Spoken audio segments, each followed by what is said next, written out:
What's up, YouTube? Today I'm coming at you guys with the long-awaited pepper shading and powder shading tutorial. Now, although a lot of people are going to get very upset about this video being released that are pro artists and whatnot because it's going to be released to the general public. But with that being said, I got to remind a lot of my followers, fans, and fellow tattooists that this channel runs completely on donations. Anytime I release videos like this, a lot of issues arise and it ends up resulting in a lot of death threats and a lot of hatred towards me. And the fans and followers, you guys keep the channel going. So if you guys would like to help donate to the page, you can visit paypal.com/JohnnyGault. And then there's going to be a link in there for you guys to actually see the donation page. And we do have a Patreon for artists where when you guys donate a certain amount, you have access to personal groups and sessions with me. So if you guys want to check that out, you're more than welcome to. But outside of that, what I'm going to be explaining is how to powder shade, how to pepper shade, and I'm going to talk real quick right now about my exact setup that I'm using in both of these pieces that I did. I'm using my standard direct drive. The pieces, the skull and rose piece was done, I think, like a month ago and maybe a month and a half ago. But the initial piece was done with a Zion, and this piece is going to be worked over with a direct drive.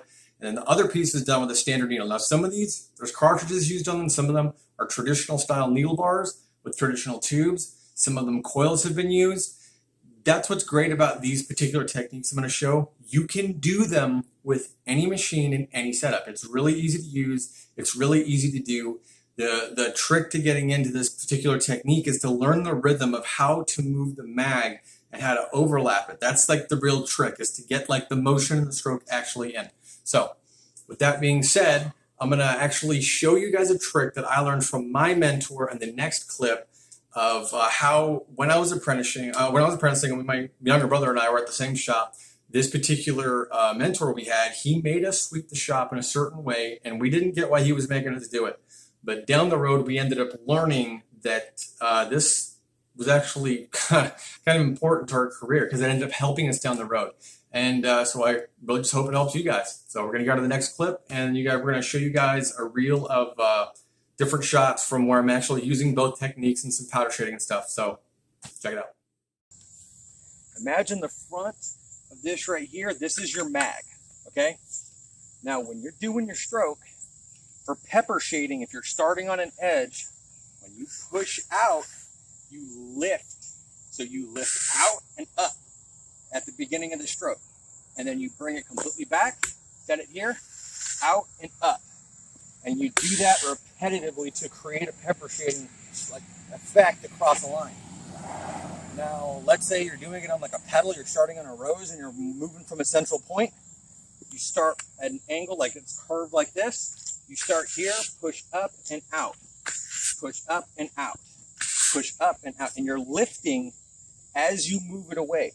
You'll know that you're getting better at it when you can just literally go whack, whack, whack, whack, and you'll notice that your machine's doing it quickly. The key, though, is to do it in a rhythm so you're completely in sync with the last stroke. You have to feel the stroke of the machine and do it on the same rhythm every time, and it will leave behind the series of dots as you go.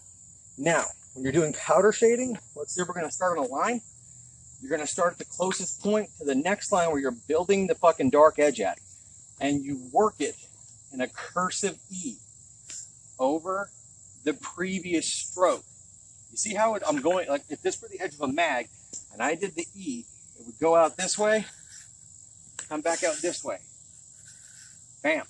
Some people will go out to the edges and they'll flick on the edges to soften it and make sure it looks correct. And there you have it.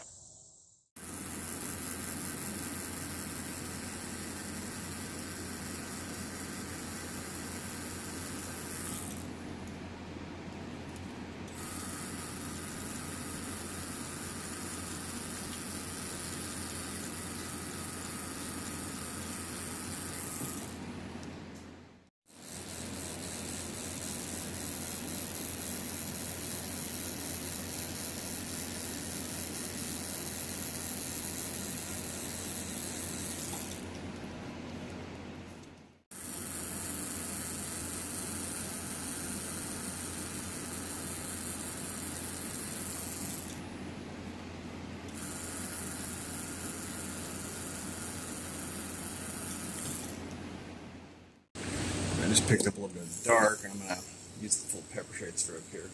You guys will notice that right here I'm not like going ape shit with pressing. I'm not like pushing the skin hard. And it's creating a series of dots.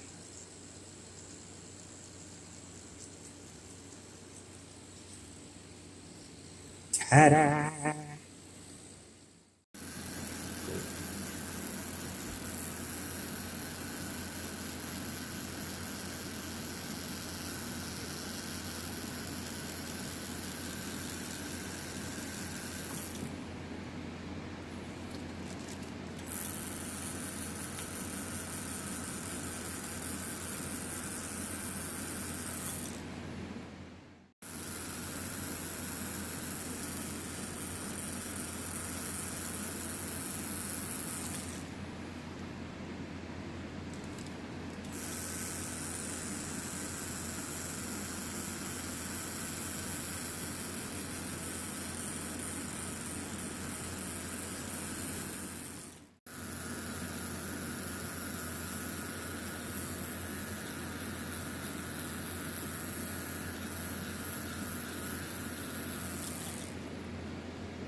Now, little trick here. This is an open 13 shader. This setup, I'm using the exact same stroke and everything. But I'm going to take a little bit of darker stuff, and I'm going to go through all these little teeny spots, and I'm going to use it to almost kind of like the way you do white highlights. You do it with black, but you make sure you go through and you darken all your little spots up, so you don't got to worry about too much shit not popping enough. Otherwise, it looks kind of wonky. You guys will have to excuse me trying to tattoo with this fucking badass microphone and this fucking stand in my goddamn face. This is why we're taking donations, guys. This shit is a pain when you're working. And people don't even fucking understand how freaking irritating it is to tattoo with some shit in your face. I like to go through a lot of these little corners, these little nooks and crannies. Some guys, when you're doing like actual portraits, this is technically just black work, but when you're doing portraits, if you're around the nose and the eyes, what a lot of guys do is they'll take like a tight 3 or like a tight 5. You go through and you just tighten up all your spots. You just detail them. You make sure you got those little corners and stuff. Make sure you get them nice and dark and really bring that contrast out and hit it. That's the way to do it, man. That's how you want to make sure you nail all your spots. So I got some spots back here where the black didn't take around the teeth because it was a tight angle for me to try and shade. That's like one of the things you want to do. Also, I don't like to do everything in like one fucking full session. A lot of people don't realize I don't like doing that shit in one session.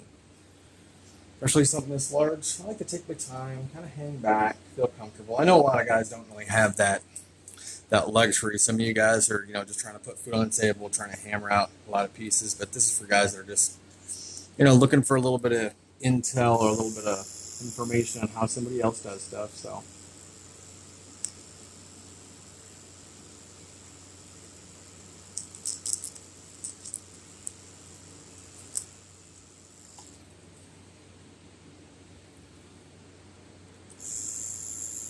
A little trick is I stopped using green soap. I use a mixture between like some of the Dr. Numb soap in the bottom, and I use a full mixture of all sterile water.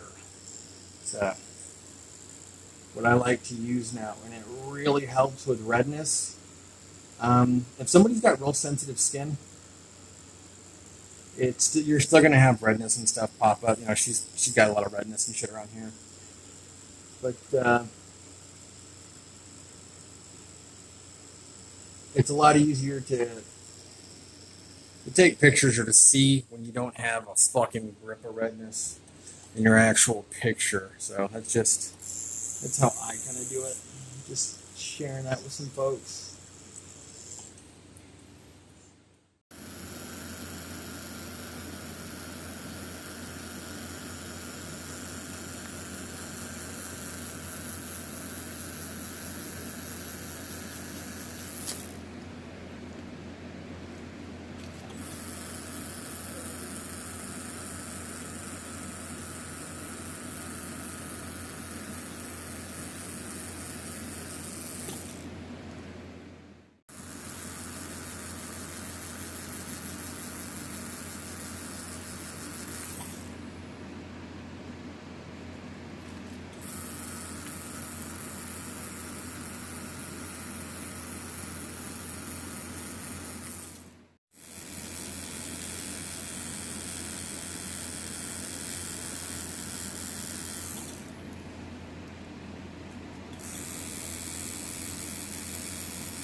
Now, for those of you guys who follow like the Instagram and all that shit, how do you guys know that this particular piece was actually done as a promotional for when I was reviewing the Zion and shit?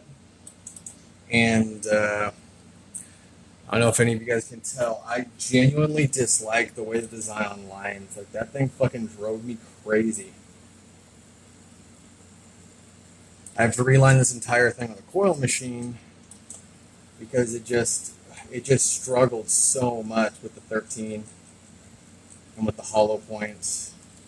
Like with the mags, it's great for layering some shit at, but not like I was hoping it would be.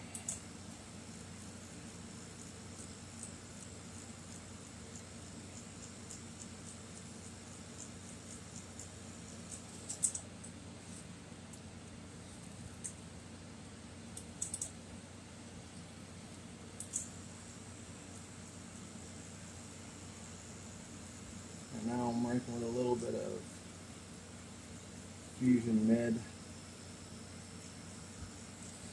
Some of you guys know that when I run my rotaries, I run a fucking long stroke. I run like 4.8 millimeters to like 6 millimeters, depending on what I'm doing.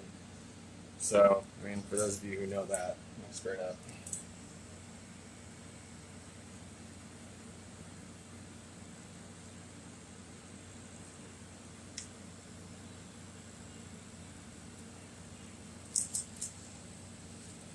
And for everyone that's wondering, so you notice right here, when I came in and did that on this little angle, I actually brought it back, which is what creates the solid edge. That's like if you're trying to do like powder shading, that's how you can tell it has a different effect. But then again, you also want to remember that you're using a traditional needle. A traditional needle is wider and a larger diameter than the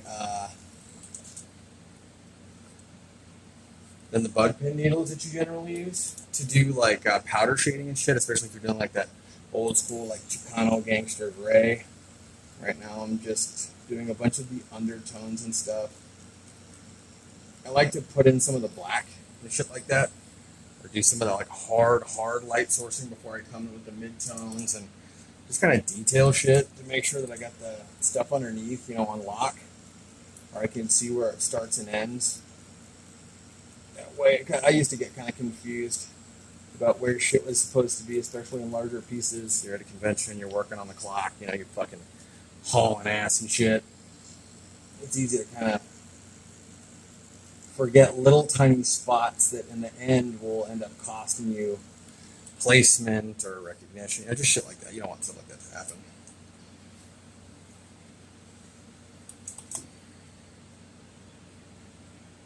You guys can see up here. I actually did with the Zion. I got a lot of good pepper shading off with the Zion by doing the exact same lift stroke. The Zion was fucking that thing.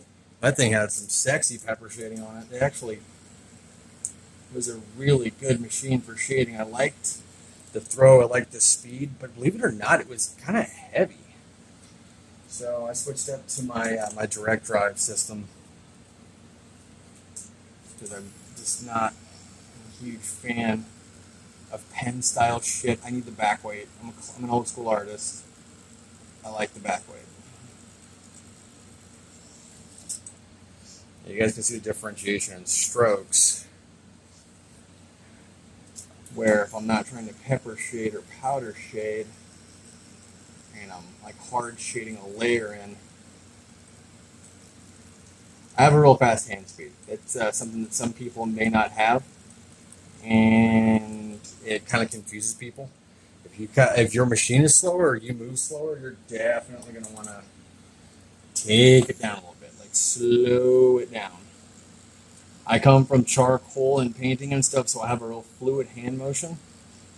The coil machines that I use for myself, like for soft shading and shit like that I've made, I actually have to make them a particular way so that they haul ass. And throughout this little clip, you guys are going to see me working on another piece where we weren't really like going nuts with talking very much. My client wasn't very talkative. Sometimes it's because they're in pain and shit. So if some of the tutorials and shit, you guys notice that my client's not very talkative, it's usually because they're they're really fucking uncomfortable. Once again, this is Fusion medium wash on their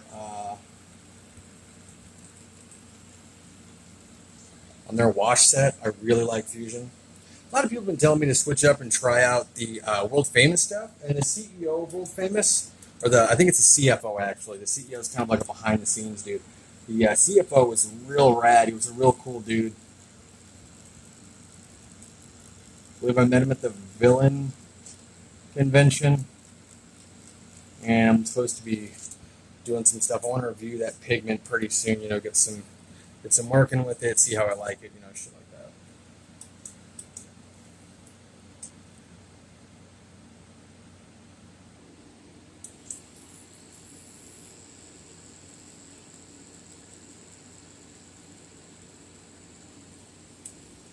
Some of you guys might notice that my lighting here is shit. But when I'm doing stuff like this, I'll actually turn off my side lights and shade my station because I need to see light sources. Like I said, I came from charcoal, and I really like to be able to see my sourcing in the physical tattoo itself, kind of see where shit's at.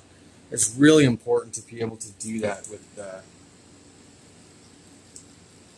with your work. Some guys can do it with just like a full-on, super bright station. I'm not a huge fan of that, just because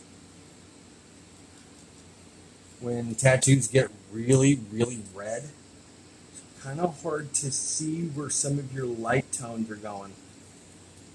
Like, really hard to see where some of your light tones are going. Now, what you guys are seeing me do right here in this little spot, I'm actually doing that's a pepper shade stroke where I'm stroking and lifting as I go. And while I'm hitting it and doing it, I'm actually lifting this fucker up, like going out like this in a reverse motion. Usually when you do it, you're going to be like this, forward and up at the end of the stroke. Like that.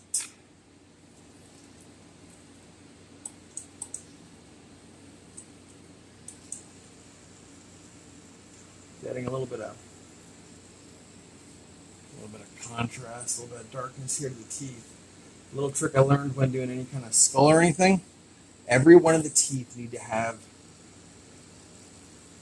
some dripping white for that light source. So at the end, at the end here, I'm gonna make sure I put some white in each one of these teeth and make sure that it's light sourced correctly, because it's very, very important to have that shit.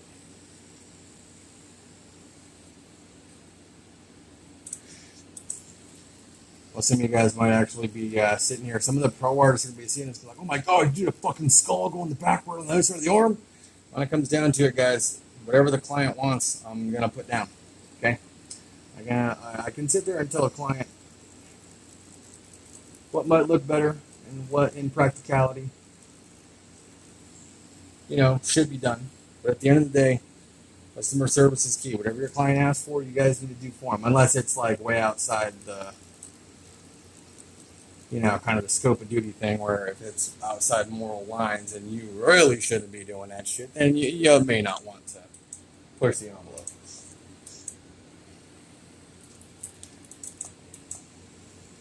Back when me and my younger brother had our shop in Arizona, we had this kid come in for his first tattoo. He wanted his whole neck blasted out with 520. Like the thin line, gangster gray, like pinta shit. Little fucking white boy, little like 80-pound white kid with his mom. Roll up in a fucking Lincoln Navigator. Came from the burbs to a tattoo shop owned by Native Americans and Mexican dudes. Wanted to get blasted out like a thug. Oh fuck, man. Can't even fucking tell you.